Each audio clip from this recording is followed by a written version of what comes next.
The Ottawa Senators, a team that was brought in through the expansion draft in 1992 and still 30 years later has yet to win a Stanley Cup in their franchise history. The Senators' glory years were the late 1990s to the mid 2000s, even making it to the Stanley Cup final in 2007, only to lose to the Anaheim Ducks. Much of that time was centered around their young prospects, Jason Spezza, Daniel Alfredsson, and Danny Heatley. But now, after turmoil in and out of the management system, the Ottawa Senators are looking for a new answer. In recent years, the Ottawa Senators are looked at as an awful team that always misses the playoffs and rarely gets anything done in the regular season. However, many forget of that miracle 2017 run in which they lost in the NHL Conference Finals to the Pittsburgh Penguins, who went on to win the Stanley Cup Finals. They lost in Game 7 overtime in an absolute heartbreaker for the Sens Nation. Recently, though, people have been questioning the management of the Ottawa Senators, and so it is time for myself and you, assistant general managers, to find a solution, maybe within the organization, maybe outside of it. But Pierre Dorion is stepping aside. He's been released from his duties, and the Ottawa Senators have hired yours truly and my team of assistant general managers. Hopefully you guys in the comments will enjoy this and give me ideas of what to do and help me out. I will be taking all of your ideas into consideration for this first ever GM mode commentary,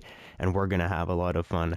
We have a brand new prospects in the system. Tim Stützle, Josh Norris, Brady Tkachuk. These guys are young stars. Hopefully will be able to make the jump and help us become a contender. This is my first GM mode commentary, guys, so I am a bit nervous. I hope that the team does do well, but as you can see, we're going to be in the Atlantic Division, the very, very difficult Atlantic Division. I haven't touched the rosters. I've just made sure that everybody was salary cap compliant, guys, because that's a big problem in GM mode. If you don't know, I'm going to put a link below to what I used to do it. Data72, shout out. I love your content. And he definitely put up probably the best post about that. So I really, encourage you guys, if you're doing your own GM modes, to definitely check that out. Because it helps a lot to make sure that teams aren't, just automatically put down. So Austin Matthews is making like $9 million instead of like 11 or whatever. And just make sure that the realism of the world is intact. Okay, so for the settings and stuff, owner mode is trash. It's going off. Player morale is absolutely garbage. It's going off. Fog of War also stays off. But fantasy draft is obviously off as well. Salary cap on. We want to make this as realistic as possible. GM firing, I'm going to turn that off for now. Oh, excuse me. CPU trades will be on. We want the world to be changing all the time. Head coach edit lines, it can stay on for now, but I'm definitely going to be doing all of that stuff. Auto sign free agents off. Auto staff management is off as well. So guys, I want this to be a fairly realistic representation of the NHL, and try to get the Ottawa Senators above that line where they are, missing the playoffs, being a bad team. This year we were expected to be, or a lot of people thought that the Senators would be a better team. However, they're still fluctuating around that 500 mark, not really anywhere near a playoff spot, to be honest, but hopefully that will all change in our GM mode. Okay, so here in the quick settings, I play 4 out of 4 game style, so full sim. Injuries are definitely going to be on. Period length at 5 minutes in case we ever jump into a game. Fantasy draft is off. Authentic cap penalties, those are going to be on. Auto sign free agents is off. Auto save. Franchise mode length 25 years. We'll see how far we get. I know I'm starting this pretty late in the year. Difficulty is going to be on Superstar for now, but I'll put it to All-Star just because I think that's better. CVO trades are on. Draft pick ownership authentic. Trade difficulty is going to be on hard. Waivers on. Except relocation off. All of this stuff. Auto scouting. So I do all of my own scouting, especially in the draft years. Unfortunately, the first few drafts are not quite, as good because they don't have those generated prospects. But this year, obviously, we do have Connor Bedard in here, so he's obviously going to be very, very good for whoever gets him. So NHL injuries, I like to just tell me when they're fully healed, because if you play them when they're not, they'll just get injured again anyways. Auto rotate goal is on. So for the draft or sim scoring quality, I've seen weird stuff about sim scoring quality. I'm just going to keep it on medium for now. If you guys want me to change it, I can do that, look into that as well. And then for draft class quality and generated prospect quality, something that Data does, if you guys know him, is he always like kind of puts a random number generator and changes the different classes, the draft classes, to make it a bit more realistic. You know, sometimes there'll be awful draft classes, sometimes there'll be good ones. So I think I'm going to do that as well, but it doesn't really matter because it doesn't change unless we're in the summer. So that's when the prospects get drafted. So we'll keep it on medium for the first year, and then we'll change it in, I think it's like July 1st you have to change it or something like that. Playoff series length is authentic. Continuous OT for tie breaks. 1 point for a season overtime loss. All this stuff should be good, I think. Waivers on. Yeah, so all that stuff is good. Then moving on to gameplay sliders. So the only thing I'm going to touch here is, and I think you guys know, injury occurrence. I'm going to drop it to 15 for both of them because, you know, I still want injuries to happen, but I just don't want to have to go into the menus. Actually, I'll put it up to 16. I don't want it to have to go into the menus, you know, and change injuries every day, change injuries and change the lines every single day, especially with the added lines this year. Makes it a pain for sure. Without further ado, guys, let's start our career here with the Ottawa Senators. Keep the salary cap on. I already talked about that. And let's see if we can get us a cup here in, you know, the next few years. Okay, so here we are. We're at the main menu here. Let's take a look at our contracts and kind of get a look at the vibe of the team and see what we have where, and, you know, what we're going to look to build towards, you know, in this career. So up front, we obviously made some pretty big moves this season. Pierre Dorion definitely made my job a bit easier in the NHL 23 simulation. Unfortunately, DeBrincat does not want an extension, but he's an RFA, so he might not have a choice. You know, Claude Giroux here, probably going to center the second line, maybe the first line, I'm not sure. Batherson at an 86 here. Kachuk also at an 86, but he's a medium elite. Batherson is a medium top 6. Josh Norris is down here. Tim Stützle, obviously, he's going to be kind of the guy that this is sort of centered around a little bit. Him and DeBrincat, I think, are going to play together for a lot of this GM mode, because Timmy's listed as a center, so that'll be definitely pretty good. Matthew Joseph, for some reason, is listed as a right wing, left wing, but I'm pretty sure he plays center. But either way. Then down here, we got some, you know, 78. Shane Pinto's a 78, which I thought he was actually a bit higher than that, but I guess maybe he's not. Watson, Parker Kelly, you know, the bottom forward line for the Senators is pretty lackluster, to be honest. However, you know, that's just how it is in this world, you know? Let's move on to defensemen. So, defensemen, we have Thomas Chabot. Brandstrom's still listed at medium elite? That seems wrong. I might can I change their potential in this? I don't know. Artem Zub is a medium top 4, 81 overall. Nick Holden, Jake Sanderson is medium elite. This is our big guy on defense along with Thomas Chabot here. Hopefully we'll get some really, really good growth out of him. And Nikita Zaitsev is here for another few years. So our contract situation, we're pretty fine. Look at goalies here. We have Cam Talbot, who wants an extension, and Anton Forsberg as well. So yeah, our contract situation, we are pretty okay for this foreseeable future here. We have about $5 million of cap space. We still have some buyout penalties from, let me see if I can remember this. Does it actually tell me?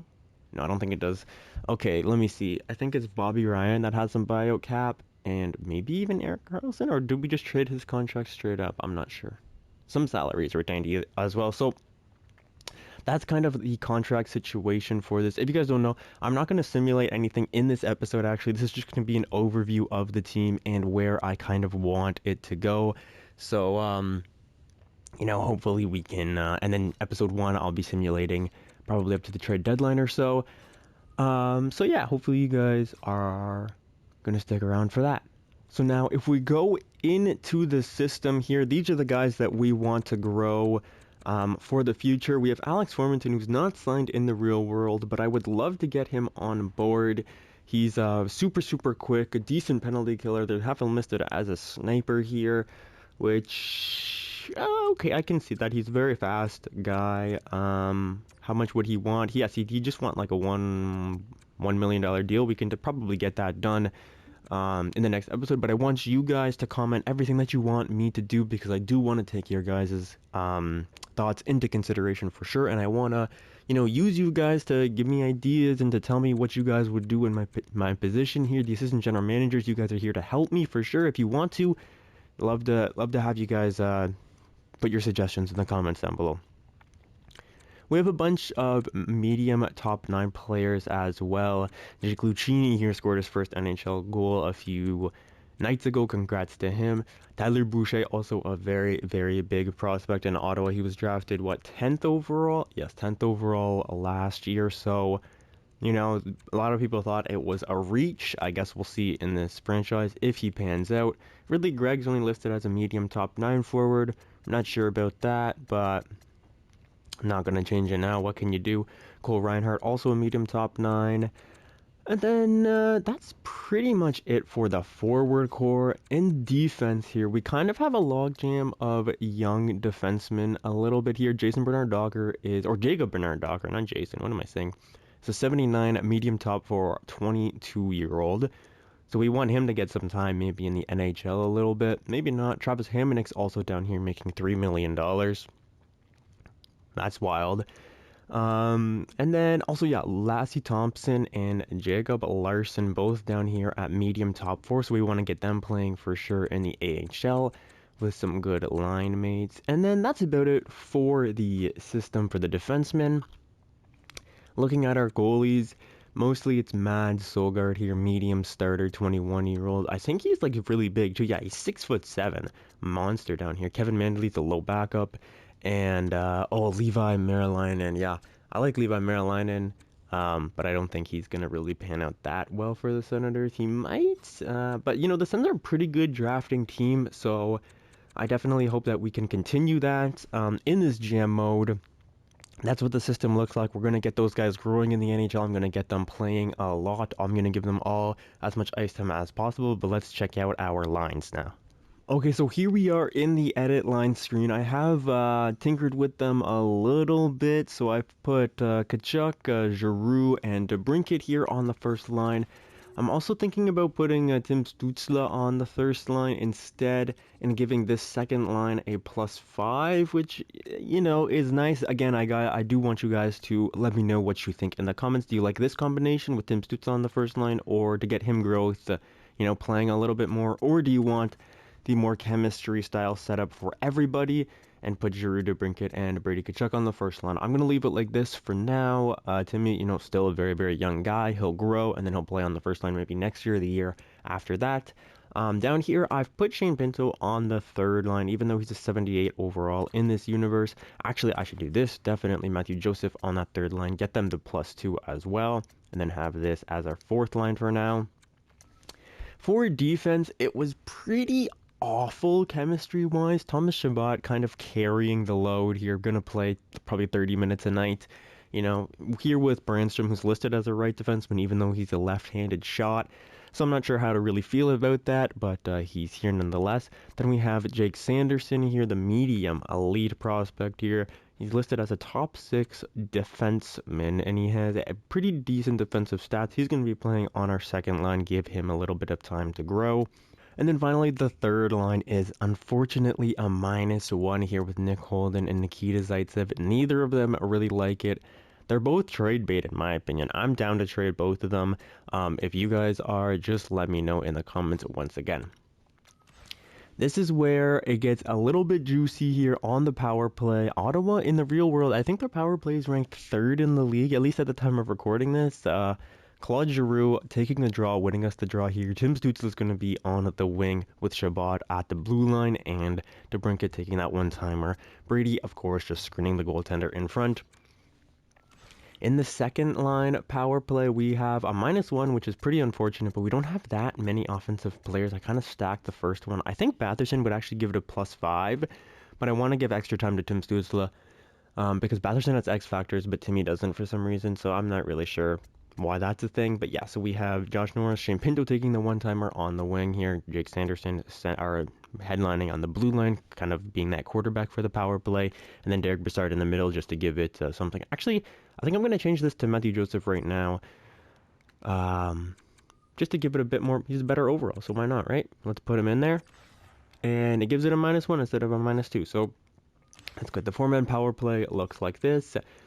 Line 2 looks like this.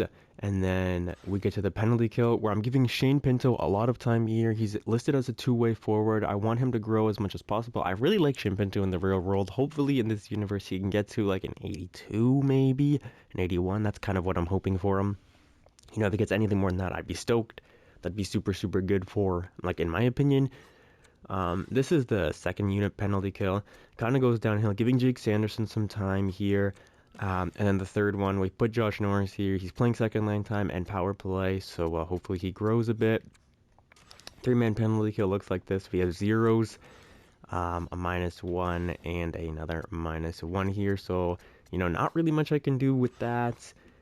The extra lines, they look like this. I put Tim Stützle on the first units, these two guys down here, and then Giroux, Norris, Holden, and Zaitsev on that last front row line. For overtime, we're going to look something like this. You know, guys, these lines are all, you know, really not set in stone, in my opinion. These are extra attackers. You know, I'm down for whatever you guys want to do. Just let me know in the comments. Cam Talbot here going to be our starter, as well as Anton Forsberg. We have a decent duo, especially in EA land, guys. If you don't know, don't spend that much money on a goalie because they always just come back and bite you in the playoffs, man. Goalies do not simulate well, especially when we jump into the games. They're not going to simulate very well. Now, where are we going with the team? We kind of have a few options here. Where do we want to go? Do we want to make any trades just straight off the bat to kind of, you know, improve this team instantly? Yeah, I know. Yeah, don't worry. I know. Do we want to make any trades right off the bat? Do we want to simulate like halfway through the season or so, see where we're at? If we're simulating great, continue to the end, maybe grab a few pieces, or sell off Giroux, sell off, you know, Nick Holden, Nikita Zaitsev, these guys on the blue line, and let the kids play? Do we want to sign Alex Formenton? These are all questions that I want you guys to help me with down in the comments here. I do want to give you just a look at our trade value. Mostly it's young guys, kind of untouchable prospects, but it doesn't hurt to look at it at all. Giroux has some good trade value, but he has 3 years left, and we just signed him in free agency, so I don't think we're going to trade him right now. It wouldn't really make that much sense. Brandstrom's value is inflated to, you know, very, very heavily. Norris definitely is worth more than Brandstrom in the real world, so I don't know why the heck Brandstrom's up that high. I will change his potential if I can. I'm not sure if I can, so unfortunately we might end up with an unrealistic sim for Brandstrom, but yeah, them the breaks, guys. I don't make the rosters. I actually used an older version, which I think is what's happening. I used an older version to make sure that all the teams were salary cap compliant when I changed them all. So yeah, I think that's what's going on. So I'm gonna go back and probably change his potential if I can, but then I have to restart the whole series. So yeah, I think we'll just leave it for now and just deal with Brandstrom having a bit of inflated potential, but other people are not at all. Like other people down here, like where is he? Really, Greg should be probably medium top 6. Philip Dowse is okay, I think. Zakov Stopchuk should definitely be medium top 6 at the bare minimum. He also should be probably a bit higher overall than the 62, but you know, I'm kind of picking and choosing here. Formenton should probably be like a medium top 9. Formenton is never going to be a second line forward, you know. But these are kind of the things that I'm looking at. Tyler Boucher, I really hope that he grows, guys. I really, really do hope that he grows. I'm not sure if he will. But yeah, let me know what you want to do. I'm just kind of sorting through the trade value right now. I noticed Travis Hamonic way down here. If anybody would take his contract, I'd be willing to do that for like a 7th round pick. He's not going to play in the NHL probably at all. Sorry, not skaters matching the block. Let's look at our rookie skaters just to see our trade value amongst our young prospects here. Nothing really crazy other than the people who are playing in the NHL already, and they're not going to be traded at all. So yeah, those are kind of that's our trade value here. I'll show you our goalies. Where are they? Oh, goalies. This is our goaltending trading value. In previous games, goaltender trade value was super, super low and you couldn't trade a goalie to save your life anyways, even if he was a starter. So I'm not sure if that's still the case in this one, but definitely let me know in the comments. In our draft pick situation, we have a first, a second, a fourth, fifth, sixth, and 2/7. So we have good draft picks for now. We have a bit of quantity here. We're missing a third, but we have 2/7. So pick and choose your battles. It doesn't seem the worst. Definitely there's worse teams, or there's teams who have worse draft pick situations, so I'm liking that. Okay, and then next year we have our first, our second, Washington second, our first, Tampa Bay's fourth, a fifth, and a sixth. No seventh, but 2 seconds, so I'm looking forward to that draft for sure. And then the year after that, yeah, we just have all of our picks for the year after that. So we definitely have good draft capital here to start off. Okay, now let's look at what may be available from other teams in the NHL here, just right off the bat. Let's sort by overall. We have John Klingberg here, $7 million, a good rental for a good team. We're probably not looking at anything like that right now. Cam Fowler, kind of the same thing, although he's on it for 4 years, so might not be the best. Kevin Shatterkirk, though, good choice for any teams that are looking for a rental. And yeah, just all the defensemen on the block in Anaheim. Arizona have Patrick Nemeth. Boston have some prospects, a low top six, not the worst, but does probably won't grow that much. Vinny Hinostroza on the block in Buffalo here. Calgary, they have Connor Zary, interesting prospect there. Let me know what you guys think about that. Also, what's his, Jeremy Poirier there on Calgary. Carolina have Ryan Suzuki. Josh is his name? Oh, Jack Drury.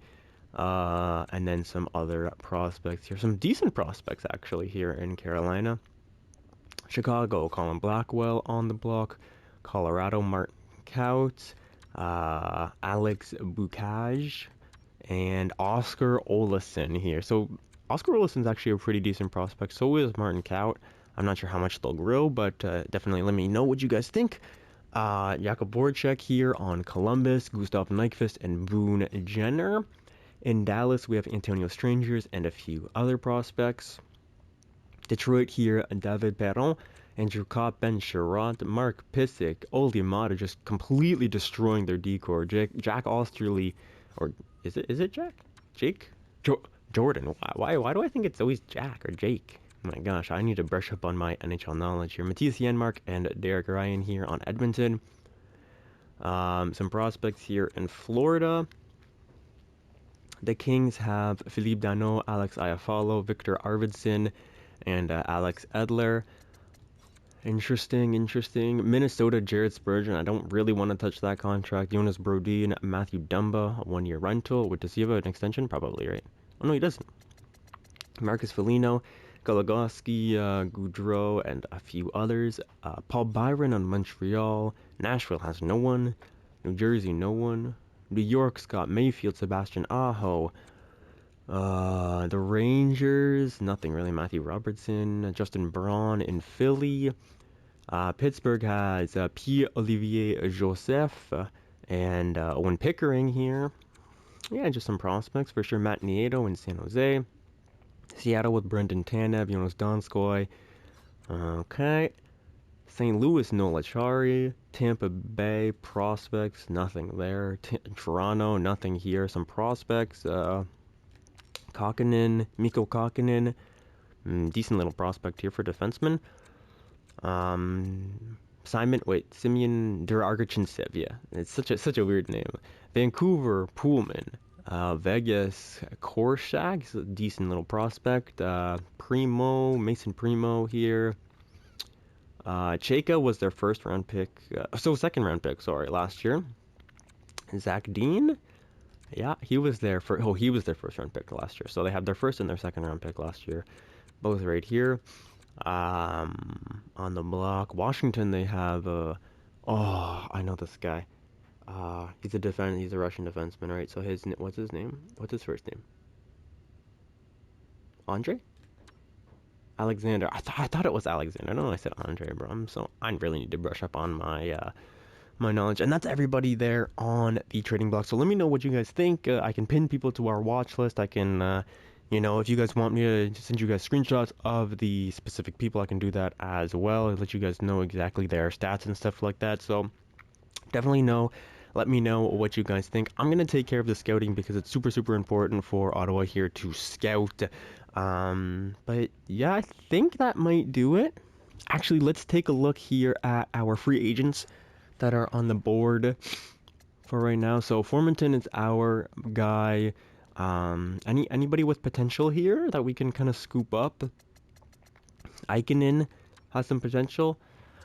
Maybe I'll sign some of these guys to our AHL system. Blickfield has potential. Zach Shenishin, for some reason, still has some potential, even though I don't think he's going to really be doing much. And then these guys down here also have a bit of potential. So I'll scoop some of these guys up. Same Uniku down here. I'll scoop some of them up for our AHL team. Looking at overall wise, Tyler Ennis is here, Victor Rask is here. All these guys just want minor league D's. Joel Thornton's a guy we can look at if you guys want to bring Joe on board to Ottawa. It doesn't really make that much sense. He's going to want to go to like Tampa Bay, Colorado, one of those teams, try to win a cup. Danny Deek's on here. Eric Stahl is on here. Dominic Cahoon, Brian Boyle even. Tyler Bozak, maybe if we want a fourth line, maybe a depth guy. James Neal. Yeah, so there's a bunch of names down here. Semi Vatanen, Cody Eakin, JB. Wait, was that? That's not JB. That can't be JB. It is JB. That's so funny. Okay. Yeah, all these guys down here in free agency. So that's what the free agent market looks like. I'll scoop up some of those guys with potential.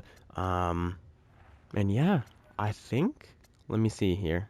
I'm going to hire staff, pending free agents, offer sheets. Captains and jerseys. I think it should have Brady as the captain, Giroux and Shabbat as the alternatives. Everybody has their right jersey, I think. DeBrincat at 12, Monsoon. Yes, everybody has their right jerseys. I don't like that Shane Pinto's number 57, man. It irks me the wrong way, but hey, that's the number he's wearing in the real world, so that's the number he's going to be wearing here. And yeah, I'm gonna be doing, I'll show you guys the draft class. I didn't put any prospects into the actual draft class. I know, shame on me. I really should have went through and did that, but I find that they don't really make that much of a difference anyway. I know, we could have had Adam Fantilli in here and guys like that, but I didn't think about it before I started recording. And I'm sorry for that, I really am.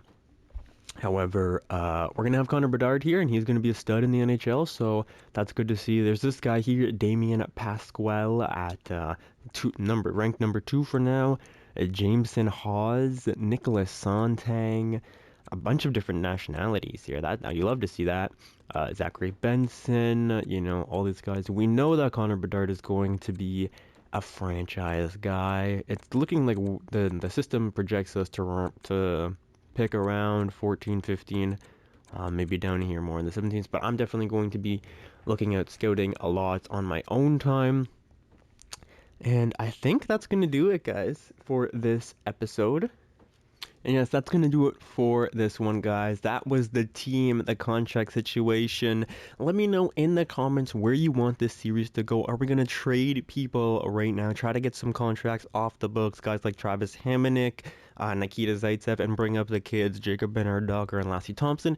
Definitely let me know what you think about that. Do you want to just ride out a bit of the season here and wait to see kind of how we're performing, closer to the trade deadline, and then see if we should actually pick up some pieces to try to make the playoffs and or compete for the Stanley Cup, maybe? I don't know. I think Ottawa's going to simulate pretty well, I hope. I definitely know that, Alex DeBrincat and Claude Giroux are going to help out the simulation a lot more than, what they do in real life, because we picked them up and, well, they're definitely performing well, don't get me wrong.